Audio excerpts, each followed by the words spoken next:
Hey there, loves. Welcome to Life's Just Cray. I'm Kate, and this is where we talk through real life situations that have you up until 2 a.m. talking with your bestie. Like, okay, but what would you do though? Real situations, real talk, no fluff. My grandma always used to say that you could lead a horse to water, but you can't make it drink. And that's exactly how I move on this show.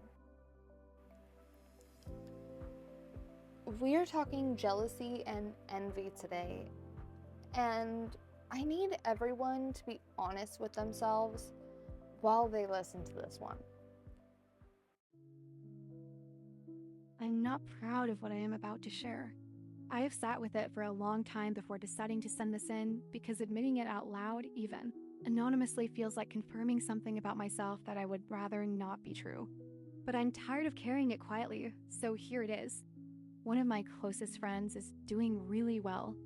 Like, genuinely, objectively, beautifully well.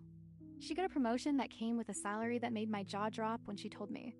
She got engaged to someone who's, by every visible measure, exactly the kind of partner you hope your friend ends up with. She bought a place. She seems happy in a way that is not performed or curated. It is just real and it radiates off of her, and everyone around her can feel it. And I'm happy for her. I want to be absolutely clear about that because it is true. When she called me about the engagement, I cried with her.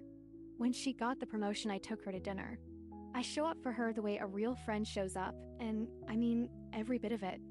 But there is something else living underneath all of that genuine happiness for her, and it is the part I am ashamed of. There is a voice that shows up in the quiet moments after we hang up or after I see something she has posted and sounds like, why not me? Not instead of her, just also me. Why is her life clicking into place in all the ways mine still feels stuck? We started from similar places. We have similar work ethics. We have supported each other through the same kinds of hard seasons. And yet somehow her pieces are falling together in a way that mine are not. And I cannot figure out what I'm doing differently or what I am simply just behind in a way that has no explanation. I do not want to be this person. I do not want to feel this way about someone I genuinely love. But I cannot seem to make it stop just by knowing it is wrong. How do you make peace with wanting what someone else has when that someone else is a person you actually care about? Okay, real talk for a second. I'm so glad you sent this in because I feel this one personally, and I want you to know before anything else that what you're feeling doesn't make you a bad friend. It makes you a human being.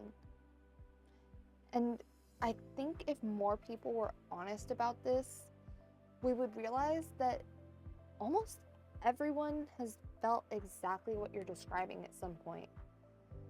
And the ones that say they haven't are either lying or haven't been paying attention to it. Here's something I want you to think about though. A lot of this starts earlier than we realize.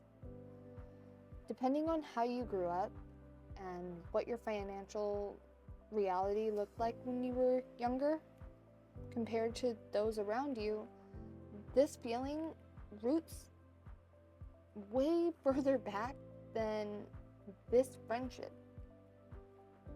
If you grew up watching a friend go to concerts or theme parks, or just do the things that your family's version of a good time simply could not stretch to cover, you learn that very early that some people just had access to things that you didn't. And that's not a small thing to carry.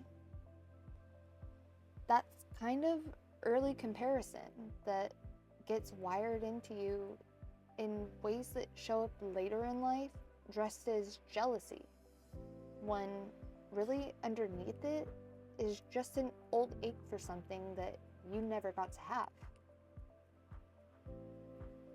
That's worth being gentle with yourself about it. And let's be real for a second. We live in a world where the people at the very top are not even immune to this. Do you think Taylor Swift has never looked sideways at someone else's life and felt a flicker of something that maybe she wanted for herself? No one's above this feeling. It doesn't care how successful you are or how much you already have. It just shows up because we're wired to compare. And that's not a character flaw. That's just being alive. But here's the reframe I really want you to sit with. We always think that the grass is greener on the other side. And sometimes it genuinely does look that way from where you're standing. But what you can't see from that distance is everything it took to get that grass looking the way that it does. The work, the sacrifices, the things that your friend gave up on or went through that she may have not posted about. The cost that comes with every version of success that looks effortless from the outside. And I'll tell you something else. Some of the people whose lives look the most put together from the outside are quietly wishing they could trade it all in for something that looks a whole lot more like your regular Tuesday. Your grass isn't the problem. Your grass might just need some attention right now. Some TLC. Some intention. Patience, while things that are growing underneath the surface find their way up. You're not behind, and you're not missing something that your friend has figured out that you haven't.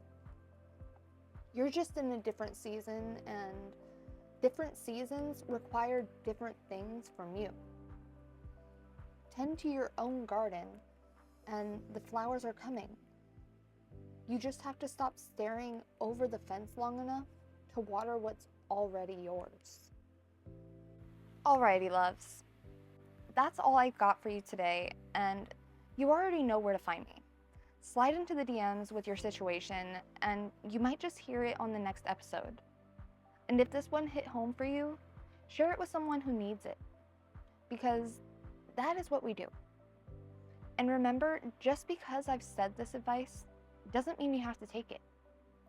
You're the maker of your own decisions, but you must also be willing to deal with the consequences of your actions if there are any.